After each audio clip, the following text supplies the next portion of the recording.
महाराज बिंबिसार ने आम्रपाली का पूर्ण चित्र देखने के पश्चात श्रीमालू की रणनीति की प्रतीक्षा करना बंद कर दिया। उन्होंने अपने गुप्तचर को वैशाली भेजने का आदेश दे दिया। वहीं राजगुरु सचदेवा को अपने षड्यंत्र के बारे में विस्तार से बताकर बोलते हैं, पुष्करणी अभिषेक की तैयारियां शुरू हो चुकी हैं। इस अभिषेक की तैयारियों में पूरा वैशाली व्यस्त होगा, तभी तुम्हें अपना काम समाप्त करना है। सचदेवा घबराया हुआ था तो उसने कहा, गुरुदेव ऐसा करना उचित होगा क्या? राजगुरु उसे डांटते हुए कहते हैं, हमने जितना कहा उतना करो। क्या उचित क्या अनुचित है ये सब तुम हम पर छोड़ दो। अगर हमने ऐसा नहीं किया तो वैशाली के लिए अनुचित होगा। आम्रपाली को मरना ही होगा। अगर वो जीवित रही तो वैशाली का अनिष्ट संभव है। जाओ अब यहाँ से, और ध्यान रखना गलती की कोई भी संभावना ना हो, अन्यथा आम्रपाली से पहले तुम मारे जाओगे। जी जी गुरुदेव, समझ गया। ऐसा कहकर सचदेवा तुरंत वहां से चला गया। रात का प्रथम पहर समाप्त हो चुका था। रात्रि भोज के पश्चात महारानी अपने कक्ष में थी। उन्होंने ढंग से भोजन भी नहीं किया था। तभी तेजी से चलते हुए कपाला उनके पास आई और बोली, महारानी क्षमा कीजिएगा, आपको इस वक्त परेशान कर रहे हैं हम। महारानी मायूस थी। उन्होंने कहा, कपाला हमें अभी कुछ भी बात नहीं करनी है, तुम जा सकती हो। कपाला झट से बोली, परंतु महारानी ये अत्यंत महत्वपूर्ण है, आम्रपाली के बारे में है। आम्रपाली का नाम सुनते ही महारानी ने कपाला की तरफ देखा और कहा, अब और क्या करने वाली है वो? सब कुछ तो ले लिया उसने, अब क्या हमें महल से बाहर निकलवा देगी? तो कपाला ने कहा, महारानी मैंने हर्षदेव को उसके कक्ष में जाते देखा था। उसके पश्चात सरना उसके कक्ष से वापस आ गई और वो और हर्षदेव काफी वक्त तक कक्ष में बंद थे। हाँ तो हमें इससे क्या? वो हर्षदेव तो हमेशा उससे मिलता रहता है। नहीं महारानी, पर इस बार बात अलग है, कुछ और ही है जो हमें दिखाई नहीं दे रहा। कपाला ने महारानी को आगाह करने की कोशिश की तो महारानी ने कहा, तुम कहना क्या चाहती हो? कपाला तपाक से बोल पड़ी, ऐसी स्त्रियों को बहुत अच्छे से जानती हूँ महारानी, जो चेहरे पर मासूमियत लिए अंदर ही अंदर एक बहुत बड़ा षड्यंत्र रचती हैं। उसने अपनी शर्तों से ये सब साबित कर दिया कि वो क्या चाहती है। रहने के लिए एक बड़ा दुर्ग, सप्तभूमि प्रसाद उसे मिल गया है, साथ में 9 कोटि स्वर्ण भार भी, जो वैशाली के राजकोष में भी नहीं है। इसका तात्पर्य साफ है कि अभी उसकी लालसा समाप्त नहीं हुई है। वो पूरा वैशाली चाहती है महारानी। कपाला के कहते ही महारानी चौकन्नी हो गई। वो बोली, ये हमने पहले क्यों नहीं सोचा? तुम सत्य कह रही हो कपाला, आम्रपाली पूरे वैशाली पर राज करने का विचार कर रही है। हमें जल्दी कुछ करना होगा। आम्रपाली अपने कक्ष में थी और चुपचाप विश्राम कर रही थी। तभी उसके कक्ष में किसी के आने की आहट सुनाई दी। आम्रपाली तुरंत उठकर बैठ गई। उसने चारों तरफ ध्यान से देखा। कक्ष में चारों तरफ अंधेरा था, जिस कारण कुछ भी ना तो दिखाई दे रहा था ना कुछ समझ आ रहा था। आम्रपाली ने अपने पास रखे हुए दीपक को जलाया और अपनी शैया से उठते हुए बोली, कौन है यहाँ पर? लेकिन कोई भी नजर नहीं आया। आम्रपाली सतर्क होकर पूरे कक्ष को ध्यान से देख रही थी। उसे जरा सा भी अंदाजा नहीं था कि आगे क्या होने वाला है। आम्रपाली को एहसास हुआ कि जैसे उसके बाग में कोई खड़ा है। वो धीरे धीरे चलते हुए उस बाग की तरफ जाने लगी। जैसे ही वो बाग में पहुंची, वहां से साया गायब हो गया। आम्रपाली हैरान थी। उसने खुद से कहा, अभी तो यहाँ कोई था और अब कहाँ चला गया? क्या ये हमारा कोई भ्रम तो नहीं? या फिर हर्षदेव एक वही है जो कहीं भी कैसे भी टपक पड़ता है, परंतु इतनी रात में वो कभी नहीं आता। हो सकता है हमारा भ्रम हो। इतना कहकर आम्रपाली वापस अपनी शैया की तरफ जाने लगी। तभी उसकी नजर चबूतरे पर रखे एक ताड़ के पन्ने पर पड़ी, जो एक पत्ते के समान था, परंतु उसका रंग सफेद था। लाल रंग की स्याही से उस पर कुछ लिखा हुआ था। आम्रपाली अचंभित होकर उसकी तरफ देख रही थी। ये यहाँ कैसे आया? साए यहाँ पर हमने खुद दीपक रखे थे, तब तो यहाँ ऐसा कुछ नहीं था। असमंजस में पड़ी आम्रपाली ने उस पन्ने को उठा लिया और उसे पढ़ने लगी। आम्रपाली गुरुमा अम्बे और आचार्य कुमार भट्ट के साथ रहती थी। कुमार भट्ट उसे घर पर ही शिक्षा दीक्षा दिया करते थे और इसी वजह से उसे पढ़ना भी आता था। उस पन्ने की हर एक पंक्ति पढ़ने के बाद आम्रपाली अचंभित थी। उसने चारों तरफ ध्यान से देखा और चिल्लाते हुए किसी को ढूंढने लगी। इस संदेश को जिसने भी यहाँ रखा है वो हमारे सामने आए। हमें जानना है कि आखिर तुम हो कौन। हमारे सामने तो आओ। काफी देर तक चिल्लाने के बाद पोखर के पास से एक साया बाहर आया। वो एक नई दासी थी। उसे देखकर ऐसा प्रतीत हो रहा था जैसे उसने अभी अभी राजमहल में अपना काम शुरू किया है, लेकिन वो आम्रपाली के सामने आने से घबरा रही थी। वो आम्रपाली से नजरें मिला ही नहीं पा रही थी। गर्दन झुकाए धीरे धीरे चलकर आम्रपाली के नजदीक आ रही थी वो। आम्रपाली ने विनम्रता के साथ उससे पूछा, तुम्हारा नाम क्या और ये संदेश किसने भेजा है? उस दासी ने लड़खड़ाते हुए शब्दों से कहा, हमें ज्ञात नहीं, जब हम रसोई घर की सफाई कर रहे थे तभी संदेश कहीं से आकर हमारे पैरों के पास गिरा। इसमें आपके बारे में लिखा था, इसलिए हमने आपको देना उचित समझा। आम्रपाली ने उसके कंधे पर हाथ रखा और कहा, तुम्हें हमसे घबराने की आवश्यकता नहीं है, तुम तो हमारी सहायता ही कर रही हो। फिर इस तरह छुप छुपा कर हमारे कक्ष में आने की वजह? उस दासी ने कहा, देवी जब हम इस संदेश को लेकर रसोई घर से बाहर निकले तब हमने देखा कि वहां पर एक नवयुवक मृत्यु और जीवन के बीच में तड़प रहा था।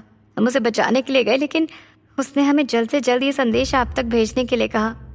आम्रपाली उस दासी की बात सुनकर आश्चर्य में थी।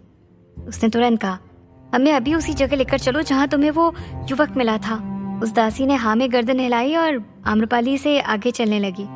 आम्रपाली भी तुरंत उसके पीछे पीछे चल दी। कुछ ही देर में दोनों रसोई घर के पीछे रसोई बाग में पहुंचे, लेकिन वहां कोई भी नहीं था। उस दासी ने तुरंत कहा, देवी वो युवक यही था। आम्रपाली शांत खड़ी थी। उसके मस्तिष्क में एक साथ पूरे व्याख्यान का चलचित्र चल रहा था। अगर इस दासी को यह संदेश उस युवक ने दिया है, इसका मतलब साफ है कि वो आम्रपाली की सहायता कर रहा था। लेकिन अगर वो घायल था तो ये भी साफ है कि कोई ना कोई उसका शत्रु है, उसकी सहायता करने वालों को रोक रहा है। ये सोचकर आम्रपाली उस बाग के चारों तरफ ध्यान से देखने लगी। तभी उसकी नजर दीवार पर पड़े खून के छींटों पर पड़ी, जिसे देखकर आम्रपाली समझ गई थी कि उसकी मदद करने वाला वो नवयुवक अब जीवित नहीं है। उसने दासी से कहा, जो संदेश तुमने हम तक पहुंचाया है, इस बात की खबर किसी को नहीं होनी चाहिए, और हमारी सहायता तुमने की है ये भी तुम किसी को मत बताना, अन्यथा तुम्हारे प्राण भी संकट में आ जाएंगे। उस दासी ने हाँ में गर्दन हिला दी। आम्रपाली साधारण साड़ी में थी।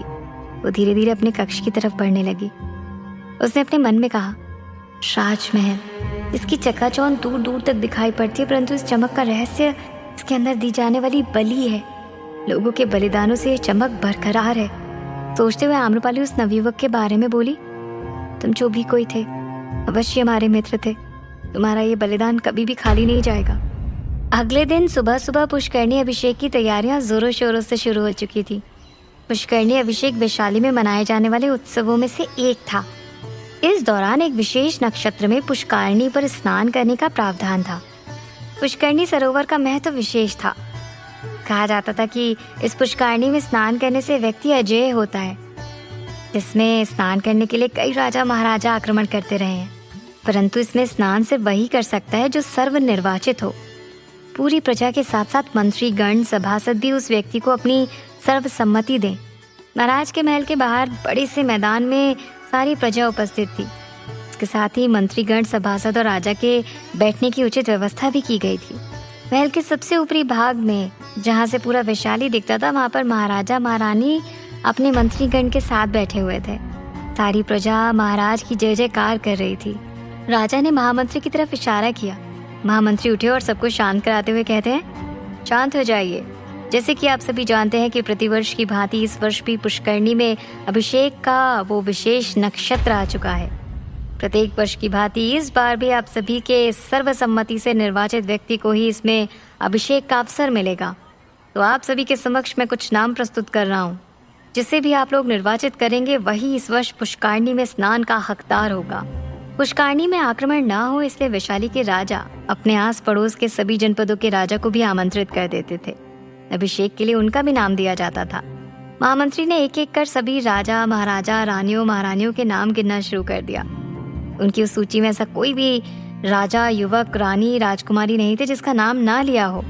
सूची समाप्त होने के पश्चात महामंत्री अपनी जगह पर आकर बैठ गए और वैशाली के राजा उठकर सारी प्रजा को संबोधित करते हुए बोले, हमारी इस प्रथा में शामिल होने के लिए मैं आप सभी का बहुत बहुत आभारी हूँ।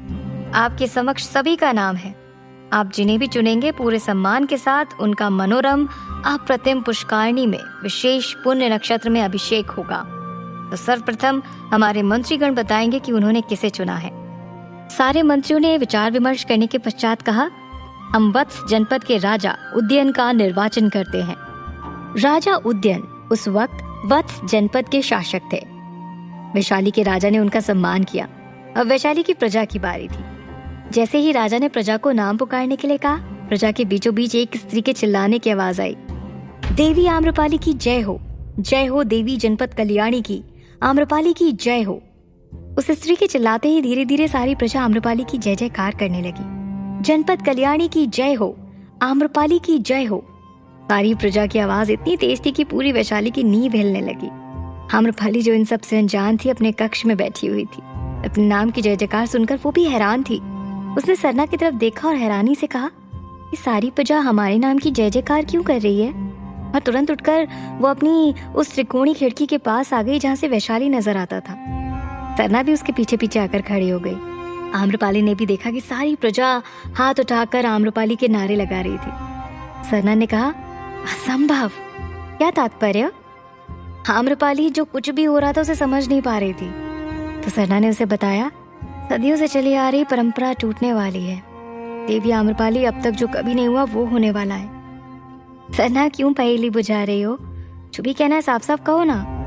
आम्रपाली इन सबकी वजह जानने के लिए काफी उतावली हो रखी थी। सरना ने मुस्कुराते हुए कहा, देवी आम्रपाली, पुष्करणी अभिषेक के स्नान में आपको चुना गया है। आम्रपाली ये सुनकर हैरान थी। वही नहीं बल्कि सभी राज्यों से आए हुए राजा महाराजा, रानियां महारानियां, मंत्रीगण, यहाँ तक कि वैशाली के राजा और रानी भी आश्चर्य में थे। क्या होगा राजा का निर्णय? क्या आम्रपाली को पुष्करणी में अभिषेक के लिए वहां उपस्थित सभी राजा रानियां मान जाएंगे? आखिर आम्रपाली को किसका संदेश मिला था और क्या लिखा था उसमें? जानने के लिए सुनते रहिए।